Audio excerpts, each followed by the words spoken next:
Ancient artifacts whisper stories of forgotten times. They hold power. They hold danger.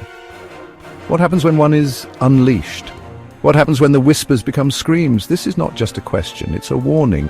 I've spent my life drawn to the edge of the map, to the murky depths where things lurk unseen, but some mysteries are best left buried. Some secrets are meant to stay hidden. This is the story of one such secret, a secret that should have remained buried. The world of archaeology is not for the faint of heart. It's a world of dust and danger, a world where the past can reach out and grab you. It's a world I thought I knew. I was wrong. Dr. Iris Laurier was a young archaeologist, her heart ablaze with passion and curiosity. She yearned to uncover the secrets of ancient civilizations. Then she found it, a discovery that would change everything she knew, a discovery that would threaten everything she held dear. Deep in the Egyptian desert, beneath the scorching sun, her team unearthed an artifact. It was a small obsidian pyramid, perfectly preserved and mysterious. Its surface was etched with strange symbols, symbols that seemed to writhe and shift in the light. There was an unsettling energy about the pyramid, an aura of wrongness surrounded it. Iris was mesmerized. She believed she had found something truly extraordinary. She couldn't have known the truth behind it. She couldn't have known the evil she had unearthed. At first, there were whispers, strange murmurs that seemed to emanate from the pyramid itself. They spoke of a forgotten god, a god of darkness and chaos, a god who had been imprisoned within the obsidian pyramid. The murmurs grew louder, more insistent. They wormed their way into the minds of the team, sowing discord, planting seeds of fear. The whispers were just the beginning. The artifact was testing them, preparing them. Iris began to experience vivid nightmares, nightmares of a world consumed by darkness, a world where the forgotten god reigned supreme. She tried to ignore them. She tried to convince herself it was the stress, but deep down, she knew the artifact was responsible. Section 4. The Shadow of the Artifact. The ancient texts spoke of a curse that would befall anyone who dared to disturb the pyramid, a curse that would unleash the forgotten god upon the world. Iris dismissed them as mere superstition. She was a woman of science. She didn't believe in curses, but the evidence was becoming impossible to ignore. The disturbances were growing more frequent, more violent. Sandstorms raged out of nowhere. Equipment malfunctioned. People began to get sick. The desert was turning against them. The team was gripped by fear. They pleaded with Iris to bury the pyramid again, to put it back where it belonged. But Iris was obsessed. She refused to listen. She was blinded by her ambition. She would not be deterred. Then came the night. The darkness broke free. The pyramid shattered. A wave of raw power erupted, throwing everyone to the ground. The air was thick with the scent of ancient magic, and the ground trembled as if the earth itself was in agony. From the shattered remains of the obsidian pyramid, a shadowy figure began to rise. It moved with an eerie grace, as if it was both part of the darkness and separate from it. The air around it seemed to grow colder, and a sense of dread filled the hearts of those who witnessed its emergence. It was the forgotten god. It had been unleashed. The creature was a horrifying sight, a blend of ancient terror and raw power. Its presence was overwhelming, a reminder of the old tales that spoke of its wrath and vengeance, all teeth and tentacles. Its eyes glowed with an unholy light, casting eerie shadows that danced on the ruins. The very sight of it was enough to freeze the blood in one's veins. It spoke in a voice that seemed to claw its way out of some infernal abyss. The words were ancient, filled with malice and a promise of suffering. Each syllable was like a dagger, piercing the soul of anyone who heard it. It spoke of its vengeance. It spoke of its hunger, the hunger for power, for domination, and for the souls of the living. It was a hunger that had been festering for millennia, waiting for this moment of release. Iris felt a terror she had never known. It was a primal fear, one that gripped her heart and refused to let go. She could feel the weight of the darkness pressing down on her, suffocating her with its malevolent presence. This was her fault. She had unleashed this evil upon the world.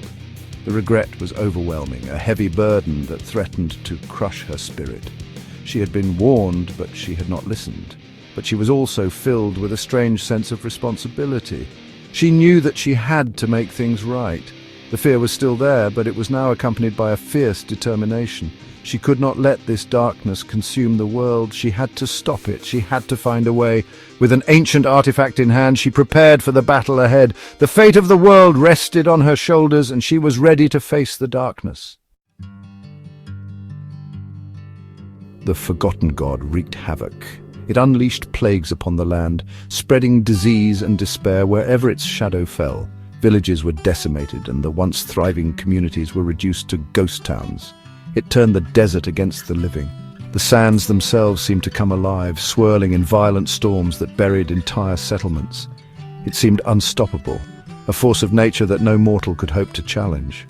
But Iris refused to give up. She scoured ancient texts, desperately searching for a way to defeat the god. Night after night she pored over scrolls and manuscripts, her candle burning low as she sought the knowledge that could save her people.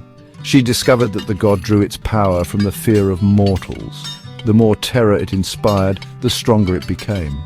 This revelation was both a curse and a blessing, for it meant that the key to defeating the god lay within the hearts of the people. It thrived on chaos and despair. To defeat it, she would have to face her own fears. She would have to stand against the darkness, not just for herself, but for everyone who had lost hope. She would have to find a way to inspire hope in the face of oblivion. She rallied the people, sharing her newfound knowledge and igniting a spark of courage in their hearts. Together they stood as one, ready to face the god's wrath. The battle was long, it was brutal. The god unleashed its full fury, but Iris and her allies fought with a determination born of desperation and newfound hope. But in the end, Iris found a way. She discovered a hidden power within the ancient artifact, a power that could turn the tide of battle.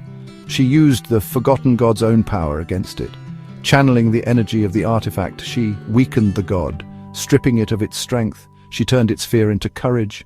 The people, inspired by her bravery, found their own strength and stood firm against the god's onslaught. She turned its chaos into order.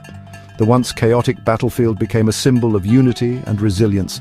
With a final deafening roar, the god was vanquished. Its power shattered. It could no longer hold its form. Sucked back into the remnants of the shattered pyramid, the god was sealed away, its reign of terror finally over. The experience changed Iris. It aged her. It broke her in some ways. The lines on her face deepened, each one telling a story of hardship and resilience. Her eyes, once bright and full of life, now held a depth of sorrow and wisdom that only those who have faced true adversity can understand. But it also made her stronger. She had looked into the abyss and survived. The storm that raged around her could not break her spirit. She stood tall, a beacon of strength and determination, her resolve unshaken by the trials she had faced. She had stared down the face of oblivion and lived to tell the tale. The artifact was gone, lost to the sands of time. But its memory lingered, a haunting reminder of the past, buried again beneath tons of rock and sand. A secret once more hidden from the world. The desert, with its ever-shifting sands, had reclaimed its prize, ensuring that the mysteries of the past remained undisturbed. What have we learned? We've learned that some things are best left undisturbed. The past holds many secrets, some of which are too dangerous to uncover. Sometimes it's better to let sleeping dogs lie. That some doors should remain closed. The past is a dangerous place. It holds the power to change us, to shape our destinies in ways we cannot foresee, and sometimes it's best to leave it alone. And sometimes it's best not to dig too deep. The deeper we dig, the more we risk uncovering things that are best left buried. The past is a labyrinth full of twists and turns, and not all of them lead to the light. What would you do if you stumbled upon a forgotten artifact? Would you be tempted to uncover its secrets, to delve into the mysteries of the past?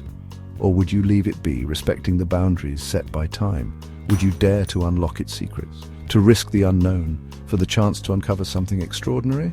Or would you heed the warnings of those who came before, understanding that some knowledge comes at too high a price? Or would you heed the warnings of the past? Share your thoughts in the comments below. The past is a powerful force and it demands our respect. What would you do in the face of such a discovery? And be careful out there. The world is a strange and wonderful place, full of beauty and mystery, but also full of dangers that we cannot always see. Tread carefully and respect the unknown, but it's also full of dangers. Dangers that lurk just beneath the surface. The unknown is always there, waiting, and it's up to us to decide how we approach it. Stay curious, but stay safe.